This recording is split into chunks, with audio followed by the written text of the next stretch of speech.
நம்ம எல்லாத்துக்குமே ஃபேவரட் பிளேயர்னு ஒருத்தராவது இருப்பாங்க. அதே மாதிரி நமக்குன்னு ஒரு ஃபேவரட் கிளப்பும் இருக்கும். நம்ம ஃபேவரட் பிளேயர்ஸ் எல்லாருமே நிறைய கிளப்பில் விளையாண்டுருப்பாங்க. ஆனால் சில பேர் மட்டும்தான் ஒரே கிளப்பில் இருந்திருப்பாங்க. அப்படிப்பட்ட 5 பேர்த்த தான் நம்ம இந்த வீடியோவில் பார்க்க போகிறோம். வாங்க வீடியோக்குள்ளே போகலாம். ரயான் கிக்ஸ் பார்த்தீங்கன்னா ஃபுட்பாலில் தன்னோட வாழ்க்கையை ஆரம்பிச்சிலேருந்து முடிக்கிற வரைக்கும் சிவப்பு ஜெர்சியிலே சுற்றிட்டு இருந்த ஒரு மனுஷன். இவர் வந்து பார்த்திங்கன்னா இவரோட ஃபுட்பால் கரியரை மான்செஸ்டர் யுனைடெட் அகாடமியில் தான் ஆரம்பித்தார். அங்கேருந்து படிப்படியாக முன்னேறி 1919 மான்செஸ்டர் யுனைடெடுக்காக அவரோட ஃபஸ்ட் மேட்ச் ஆடுறாரு. கிட்டத்தட்ட 17 வயசு ஆடுறாரு. ஃபஸ்ட்டு மேட்ச்சு கோல் போட்டு ஒரு வெற்றியை தேடி தர்றாரு. அதை தொடர்ந்து 1992 அவரோட கிளப்புக்காக ஃபஸ்ட் டைம் அவர் கப்படிச்சு தர்றாரு. அதோடு அங்கேருந்து அந்த சீசன்லேயே யங்கஸ்ட் பிளேயர் அவார்டையும் அவர் வாங்குறாரு. அங்கேருந்து அப்படியே 1999 அவரோட டீமுக்கு அவர் கேப்டனாக மாதிரி விளையாட ஆரம்பிக்கிறாரு. லேட் 90s ரயான் கிக்ஸ் வந்து தோக்கடிக்க முடியாத ஒரு பிளேயராக மாறுறாரு. ஃபர்ஸ்ட் டைம் ஃபுட்பால் ஹிஸ்ட்ரியிலே மான்செஸ்டர் யுனைடெட் வந்து யூரோப்பியன் ட்ரிபிள் அடிக்கிறாங்க, காரணம் ரயான் கிக்ஸ். அங்கேருந்து அப்படியே அவர் லேட் 90s தாண்டி ஏர்லி 20s வரும்போது பார்த்தீங்கன்னா மிஸ்டர் மான்செஸ்டர் யுனைடெட்னு அவர் அழைக்கப்படுறாரு. காரணம் அவர் இது வரைக்கும் ஆரம்பிச்சிருந்து ஆடினது ஃபுல்லாகவே மான்செஸ்டர் யுனைடெட்காக தான். அவர் என்ன தான் நல்ல பிளேயருங்கிறனால அவருக்கு நிறைய ஆஃபர்ஸ் வந்தாலுமே மற்ற கிளப்பில் இருந்து அவர் மான்செஸ்டர் யுனைடெட் விட்டு வர்றதா இல்லை. அங்கேருந்து அப்படியே அவர் 41 வயசில் ரிட்டையர் ஆகுறாரு. ஆனால் ரிட்டையர் ஆகும்போது சும்மா ரிட்டையர் ஆகலை, 35 ட்ராஃபிஸை வின் பண்ணிவிட்டு 13 லீக் டைட்டில்ஸை வின் பண்ணிவிட்டு 2014 2 சாம்பியன்ஸ் லீக் அடிச்சுட்டு 41 வயசில் ரிட்டையர் ஆகுறாரு. டோனி ஆடம்ஸ் பார்த்தீங்கன்னா 17 வயசுலேயே அவரோட ஃபேவரட் கிளப்பான ஆர்சனலுக்காக ஆரம்பிக்கிறாரு. அவரோட ஃபஸ்ட்டு மேட்ச் வந்து பார்த்திங்கன்னா சாதாரண மேட்ச் இல்லை. ஃபஸ்ட்டு மேட்ச்லேயே கோல் அடித்து டீமை ஜெயிச்சு கொடுத்தாரு. அது கொஞ்சம் பெரிய விஷயம் தான். 1983 அவரோட ஃபஸ்ட்டு மேட்ச்சை முடித்து அப்படியே படிப்படியாக அவர் டீமில் ஆடி நிறைய மேட்சஸ் ஆடி 1986 அவரோட டீமை லீக் கப் ஜெயிக்கிறாரு. அது வந்து பார்த்திங்கன்னா ஆர்சனலுக்கு ஒரு முக்கியமான வெற்றி. ஃபஸ்ட் டைம் அவங்க லீக் கப் அடித்தாங்க, காரணம் டோனி ஆடம்ஸ். அங்கேருந்து அப்படி பார்த்திங்கன்னா அவர் எந்த டீமுக்கும் மாறாமல் ஆர்சனலே ஆடி 1988 21 வயசில் ஆர்சனல் கேப்டனாக மாறுறாரு. கிட்டத்தட்ட ஆர்சனல் ஆடினதுலேயே யங்கஸ்ட் பிளேயர் அவர் தான். அங்கேருந்து அப்படி பார்த்திங்கன்னா அவரோட கேப்டன்சி சாதாரணமாக இல்லை, பயங்கரமாக ஆடி 1989 1991 தொடர்ந்து லீக் கப் அடிக்கிறாங்க, காரணம் டோனி ஆடம்ஸ். ஆனால் அங்கேருந்து அவர் கொஞ்சம் ட்ராக் மாறுறாரு. டோனி ஆடம்ஸ் ஆல்கஹாலுக்கு அடிக்ட் ஆகிறாரு. அதை ஒரு வாழ்க்கையே புரட்டி போடுன்னு அப்போ அவருக்கு அது தெரில.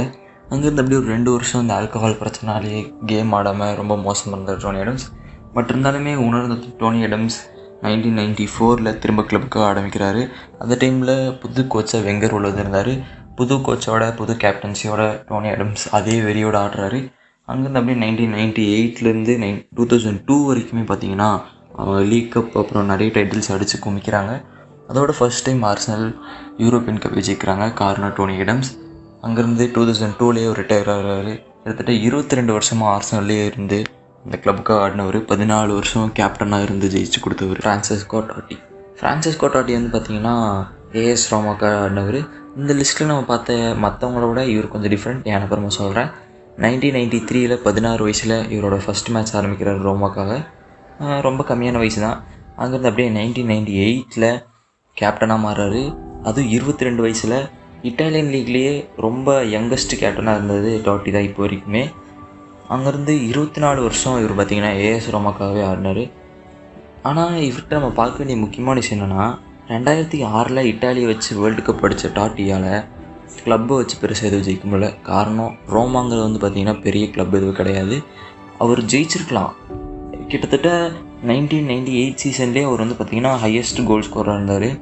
அங்கேருந்து அவருக்கு நிறைய கிளப் ஆஃபர்ஸ் வந்தாலுமே அவர் எல்லாத்தையும் ரிஜெக்ட் பண்ணார். அதுதான் அவர் வாழ்க்கையிலே பண்ண பெரிய தப்பு. அதனாலேயே அவர் வந்து பார்த்திங்கன்னா பெருசாக எங்கேயும் ஃபேமஸ் ஆகாமல் அமைதியாகவே இருந்தார். காரணம் அவர் ரோம மேலே வச்சுருந்த பாசம். ரோம்லேயே இருந்தார். அவர் ஃபுட்பால் விட்டு ரிட்டையர் ஆகும்போது ரோமை விட்டு ரிட்டையர் ஆனார். பார்சலோனா விட்டு மெஸ்ஸி போனப்போ எந்தளவுக்கு மக்கள் எழுதாங்களோ அதே அளவுக்கு டாட்டி போகும்போது ரோம் மக்கள் எழுதாங்க. ஏஎஸ் ரோமாவோட இப்போ வரைக்குமே all time top scorer, best கேப்டனுங்கிற எல்லா டைட்டிலுமே அவர்கிட்ட தான் இருக்குது. ஏஎஸ் ரோமா இப்போ நினச்சாலும் அவர் மாதிரி ஒரு பிளேயரை பார்க்க முடியாது. கார்லஸ் புயோல் வந்து பார்த்திங்கன்னா பார்சலோனாக்காகவே ஆடி கஷ்டப்பட்ட ஒரு பிளேயர். 1995 ஒரு பார்சலோனாவை சேர்ந்தார் 17 வயசில். ஆனால் இவருக்கு நடந்ததை கேட்டால் நீங்கள் ஷாக் ஆகுவீங்க. 1995 17 வயசில் சேர்ந்த இவர் 1999 21 வயசில் தான் அவரோட ஃபஸ்ட்டு மேட்ச் ஆடினார். அது வரைக்கும் அந்த டீமில் சும்மா தான் இருந்தார். அங்கேருந்து அப்படியே வந்து பார்த்திங்கன்னா ஆடின முதல் மேட்ச்லேயே வந்து பயங்கரமாக டிஃபெண்டிங் பண்ணி கிட்டத்தட்ட கிரேட்டஸ்ட் டிஃபெண்டராகவே மாறிட்டாருங்க நம்ம புயால். இப்போ அவர் கிட்டத்தட்ட 15 வருஷம் பார்சலோனாக்காக ஆடி 10 வருஷம் அதில் கேப்டன்சியாக இருந்தார். நம்ம புயோலோட லாயல்ட்டி ப்ரூவ் பண்ணுறதுக்கு ஒரு முக்கியமான சம்பவம் என்னென்னா 2003 பார்சலோனா வந்து யூரோப்பில் நடந்த மிகப்பெரிய லீக் எல்லாத்துலேயுமே தோத்துட்டு இருந்தாங்க. அப்போ தான் புயலுக்கு வந்துட்டு ஒரு ஆஃபர் வருது. யார்கிட்ட இருந்துன்னா மான்செஸ்டர் யுனைடெட்லேருந்து. அதாவது அந்த வருஷம் யூரோப்பியன் கப் அடித்த மான்செஸ்டர் யுனைடெட் தோத்துக்கிட்டு இருக்கிற பார்சலோனா இருக்கிற புயலை வந்து ஆஃபர் பண்ணாங்க. பட் புயல் வந்து அதை ரிஜெக்ட் பண்ணிட்டு பார்சலோனாவில் இருந்து அடுத்த வருஷமே கேப்டனாக மாறி 2006 சாம்பியன்ஸ் லீக் அடித்து கொடுக்குறாரு. அடுத்த வருஷமே ஒரு லீக் கப், அடுத்த வருஷமே சூப்பர் கப்புன்னு புயல் வந்து அவங்களோட வின்னிங் ஸ்ட்ரீக்கை ஆரம்பித்து விட்டார். புயலை வந்து பார்த்திங்கன்னா நிறைய பேர் தெரிஞ்சவங்க எல்லாமே என்ன சொல்லுவாங்கன்னா பெப் கார்டியோலாவோட டைமில் தான் புயல் வந்து ப்ரைமில் இருந்தார், அதான் அவரோட பெஸ்ட் இயர்னு. ஆனால் அவங்களுக்கு தெரியாத விஷயம் என்னென்னா பெப் கார்டியோலாவோட டைமில் புயலுக்கு வந்து 30 வயசு. அந்த டைம்லேயே வந்துட்டு அவர் பார்த்திங்கன்னா சூப்பராக ஆடிட்டு இருந்தார். பார்சலோனா வந்து ப்ரைமில் இருந்த எல்லா டைம்லேயும் வந்து புயல் வந்து டீமில் இருந்தார். அவரோட டிஃபெண்டிங்கை யாருமே நெருக்கி அடிச்சிக்க முடியாது. அதோட கேப்டன்சி அவர் பண்ண அளவுக்கு சீரியஸாக யாருமே பண்ண முடியாது. ஒரு டீமை லீட் பண்ணுற அவரோட லீடர்ஷிப் குவாலிட்டிஸ் அடிச்சிக்கவே முடியாது. அங்கேருந்து அவர் 2014 ரிட்டையர் ஆகிறாரு. 18 டைட்டில்ஸ் அப்புறம் ட்ராஃபியோட. அதில் அவர் அடித்தது எல்லாமே 27 வயசுக்கு மேலே அடித்தது தான் முக்கியமான விஷயம். மல்டீனியை நான் ஏன் ஃபஸ்ட் ப்ளேஸில் போட்டேன்னா அதுக்கு பெருசாக எதுவும் சொல்ல தேவையில்லை, உங்களுக்கே தெரிஞ்சிருக்கும். Best defender of all time, இவரை தாண்டி யாராலையும் பால் எடுத்துகிட்டு போக முடியாது. அப்படி இருந்தும் அவர் ஏசி மிலன்லேயே இருந்தார், பெரிய பெரிய கிளப்ஸோட ஆஃபர்ஸ் எல்லாம் தாண்டி. மல்டீனி வந்து பார்த்திங்கன்னா டோட்டலாக 31 வருஷம் ஏசி மிலனுக்குள்ளேயே இருந்தார். 31 வருஷங்கிறது சாதாரண விஷயம் இல்லை. கிட்டத்தட்ட ஏசி மிலனோட 4 எராஸில் அவர் ஆடிருக்காரு. கலித், வேன் பாஸ்டனில் இருந்த டாப் எராலியாக அவருக்கு ஆடிட்டு இருந்தார். அங்கேருந்து அடுத்தடுத்து ஏசி மிலனை வந்து பார்த்திங்கன்னா ப்ரைமுக்கு கொண்டு போனதே மல்டீனி தான். கப்பேலோ கோச்சாக இருந்த டைம்லேயே ஏசி மிலன் வந்து பார்த்திங்கன்னா இட்டாலியன் லீக், யூரோப்பியன் லீக்னு பயங்கரமாக கப்பல் அடிச்சு குமிச்சாங்க. பட் அது ரொம்ப நாள் நீடிக்கல. 1991 கப்பேலோ டீம் விட்டு எக்ஸிட் ஆகிறாரு. கூடவே கலித், வேன் பாஸ்டன் முக்கியமான பிளேயர்ஸ் எல்லாமே எக்ஸிட் ஆகிறாங்க. சீடார்ஃப் அந்த மாதிரி நிறைய பேர் எக்ஸிட் ஆனாங்க. பட் நம்ம மல்டீனி அப்படியே இருந்தார். கூடவே ஏசி மிலனுக்கு கேப்டனாகவும் மாறினார். 2005 வரைக்குமே வந்து பார்த்திங்கன்னா மல்டீனியால் அந்த டீமை லீட் பண்ணி கொண்டு போக முடியல. பட் இருந்தாலுமே ஒரு தனியாளாக டீம்மேட்ஸ் எல்லாரையுமே லீட் பண்ணி இந்த டீம் வந்து ப்ரைமுக்கு கூட்டிகிட்டு போகிறார் 2005 டைமில்.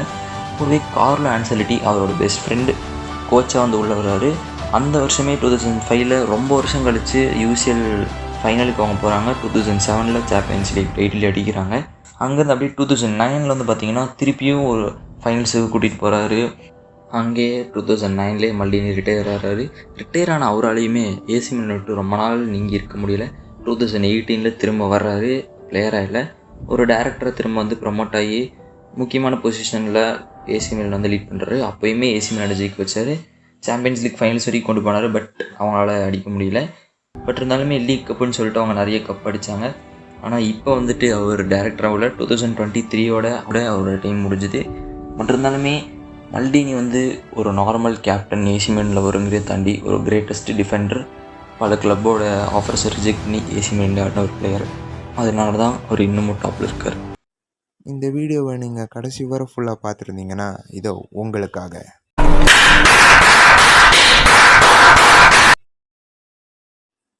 உங்களோட தாட்ஸை மறக்காமல் கமெண்ட் பாக்ஸில் போட்டுட்டு போங்க. இன்னொரு புது வீடியோவோடு நாங்கள் உங்களை சந்திக்கிறோம். இது உங்கள் கமெண்ட்ரி டேபிள்.